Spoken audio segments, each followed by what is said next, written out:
आता ह्या संख्या लहान लहान आहेत, जरी आपण एक एक जरी बेरीज करत गेलो, म्हणजे 1 आणि 2 3, 3 आणि 3 6 आणि 4 10 आणि 5 15, तरी आपल्याला ते उत्तर पटकन मिळेल. पण तेच जर संख्या मोठ्या असतील तर मात्र तिथं आपल्याला वेळ लागू शकतो. म्हणून हे सिंपल सूत्र आपण लक्षात ठेवूया.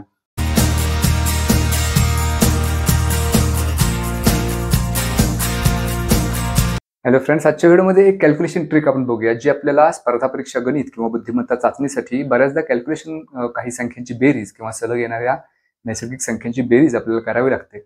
आणि तिथं मग आपल्याला तो जो कॅल्क्युलेशनचा वेळ लागणार आहे तो वाचावा, म्हणून एक सिंपल ट्रिक आपण इथं पाहूया.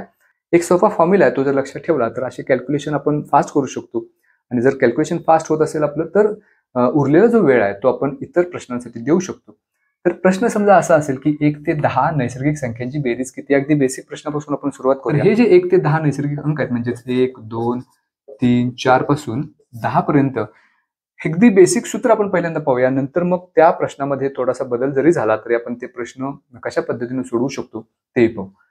सुरुवात आपण करायची की ह्या सर्व संख्यांची आपल्याला बेरीज करायची.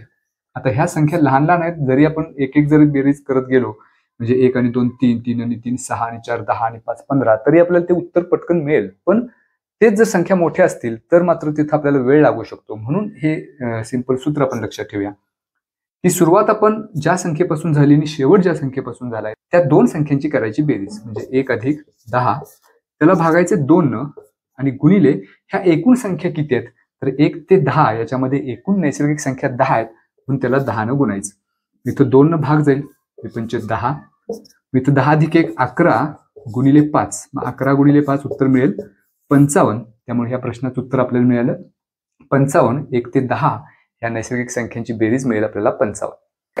तर प्रत्येक वेळेला सुरुवातीच्या 10 संख्यांचीच बेरीज आपल्याला काढावी लागते असं नाही, कारण एखादा प्रश्न आपल्याला परीक्षेमध्ये विचारला असेल आणि त्या प्रश्नामध्ये आपल्याला 51 ते 100 किंवा 101 ते 150 यामध्ये असणाऱ्या नैसर्गिक संख्यांची बेरीज आपल्याला काढावी लागते. तर तिथं सुद्धा हेच सूत्र आपण वापरू शकतो. जसं की समजा हा प्रश्न असा असेल की 51 ते 100 मधील नैसर्गिक संख्यांची बेरीज किती, तर तिथं ती बेरीज करायला आपल्याला नेहमीच मागचं सूत्र आपण वापरूया. सुरुवात 51 पासून झाली, पहिली नैसर्गिक संख्या 51, शेवटची संख्या 100 आहे, त्या दोन्हींची करायची बेरीज, त्याला भागायचे 2 न, गुणिले ह्या संख्या एकूण किती आहेत, 51 ते 100 मध्ये एकूण नैसर्गिक संख्या 50 आहेत, त्यामुळे त्याला 50 न गुणायचं. इथं जर 2 न भाग घालवला तर 25 चा भाग जाईल. 51 अधिक 100 151 गुणिले 25. हा जर गुणाकार केला तर 25 1 25, 2 25 5 127, 127 12, 25 1 25 आणि 12 37, म्हणजे उत्तर येईल 3775. तर तोच फॉर्म्युला, तेच सूत्र आपण इथं वापरले. आणि अशा पद्धतीने मग 51 ते 100 असेल, किंवा 101 ते 150 असेल, किंवा 101 ते 200 असेल, अशा कितीही नैसर्गिक संख्या आपल्याला दिलेल्या असतील, त्यांची रेंज दिली असेल, तर ह्या सूत्राचा उपयोग करून आपण त्या प्रश्नाचं उत्तर काही सेकंदामध्ये मिळवू शकतो.